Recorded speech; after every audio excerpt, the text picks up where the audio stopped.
আসসালামু আলাইকুম। আমার এই ভিডিওটি যেখান থেকে দেখছেন, দেশ ও দেশের বাইরে থেকে সবাইকে জানাই আন্তরিক শুভেচ্ছা অভিনন্দন। তো আলহামদুলিল্লাহ আজকে একটি বাড়ির কাজ, রাউন্ড সিঁড়ির কাজ শেষ করলাম। তো এটা হচ্ছে একটা ডুপ্লেক্স বাড়ি হবে। তো আপনার এই জায়গাটা স্বল্প জায়গায়, সিঁড়িটা তো স্বল্প জায়গায় বলতে আমি আপনাদের জায়গার মাপটা বলছি। তো এখানে হচ্ছে কি আপনার 7 ফিট বাই 10 ফিট জায়গার ভিতরে এই কাজটা করা হয়েছে। তো আমরা যখন কাজগুলি করে থাকি, প্রত্যেকটা বাড়িওয়ালার পছন্দ অনুযায়ী আমরা কাজগুলি করে থাকি। যেমন যার যে রকমের জায়গা আছে, তো আমরা সেই কাজগুলি সেভাবে করে দেওয়ার চেষ্টা করি। আপনার যাদের ইঞ্জিনিয়ারিং ড্রয়িং আছে কিংবা যাদের ড্রয়িং নেই, তো সবসময় আপনাদের পছন্দ অনুযায়ী কাজগুলি করে থাকি। তো বিষয়টা হচ্ছে গিয়ে কি, আমাদের একটাই কথা যে আপনাদের পছন্দ, আপনাদের কাজ আমাদের দায়িত্ব। তো সেই কথার ভিত্তির উপরে আমাদের এই কাজগুলি করা হয়। তো আমরা কিন্তু যেই কন্ট্রাক্টের মাধ্যমে বাংলাদেশের যে কোনো জেলায় গিয়ে আমরা এই কাজগুলি করে থাকি।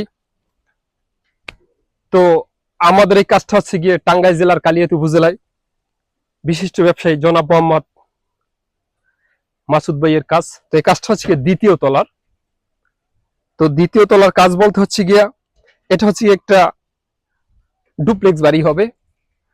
তো আশা করি আপনারা যারা আমার এই ভিডিওগুলি দেখেন কিন্তু আগামীতে দেখবেন, তো আমার সাথে পরামর্শ করতে অবশ্যই আমার যে ভিডিও দেওয়া স্ক্রিন নাম্বারে কল দিয়ে পরামর্শ করবেন।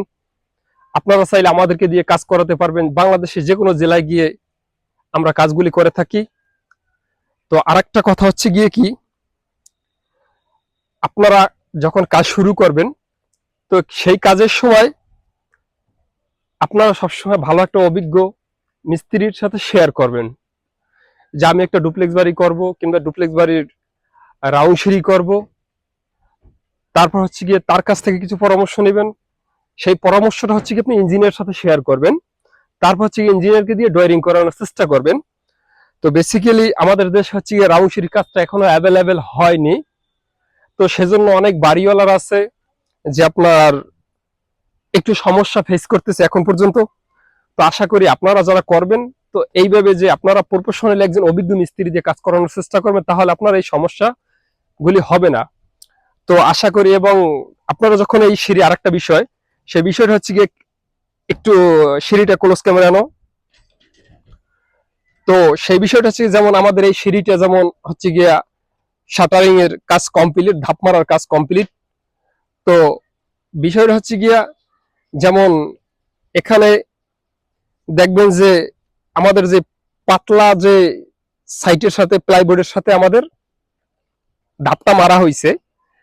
তো তারই প্রেক্ষাপটে হচ্ছে গিয়ে যখন ছাদ ঢালাইটা দিবেন, তো আপনার সেই ছাদ ঢালাইয়ের সময় ঢালাই লেবার দিয়ে কখনো এটা ঢালাই দেওয়াবেন না। ঢালাই লেবার বলতে হচ্ছে গিয়ে যে ওনারা যেভাবে ন্যাচারাল, যেভাবে এইভাবে ছাদের ভিতরে ফালায় দেখাও, যে এইভাবে যেভাবে আপনার ছাদের ভিতরে ফালায় ঢালাই টাকার সহ, তখন হচ্ছে গিয়ে সেভাবে যদি ওই আপনি সিঁড়িটা ঢালতে যান, তখন কিন্তু আপনার ধাপটা একুরেট থাকবে না। আমরা তো একটা সাপোর্ট দিব, রড দিয়ে টানা দিব কিংবা কাঠ দিয়ে একটা ধাপ থেকে অন্য ধাপে টানা দিব। এবং যখন এইভাবে আপনার রেগুলার ঢালাইতে যখন ঢালাই লেবার দেওয়া হয়, তো অবশ্যই আপনারা যখন ঢালাইতে দিবেন অবশ্যই একজন অভিজ্ঞ দুইজন রাজমিস্ত্রি রাখবেন সাথে। তারপর হচ্ছে গিয়ে তাগাগুলি ধরে ধরে তারপর হচ্ছে গিয়ে আপনি ঢালাই দেওয়ার চেষ্টা করবেন। তাহলে কি হবে যে আপনার ধাপগুলি একুরেট থাকবে। না হলে আপনার প্লাইবোর্ডের সাথে ব্রেক মারা, হয়তো দেখা গেছে আপনার ধাপ করে আপনার মেরে দিল ঢালাই তাগারটা, তারপর হচ্ছে গিয়ে ধাপটা ছুটে যাবে। তো বেসিক্যালি আপনারা এই জিনিসগুলো সবাই সবসময় সতর্ক থাকবেন। তো আশা করি আমার ভিডিওটা আবারও বলছি, যে যেখান থেকে দেখছেন, ইউটিউবে দেখে থাকলে অবশ্যই ইউটিউব চ্যানেলটি সাবস্ক্রাইব করবেন, ফেসবুক পেজে দেখলে অবশ্যই পেজটি ফলো দিবেন এবং আপনার এই মতামত কমেন্ট বক্সে জানিয়ে দিবেন।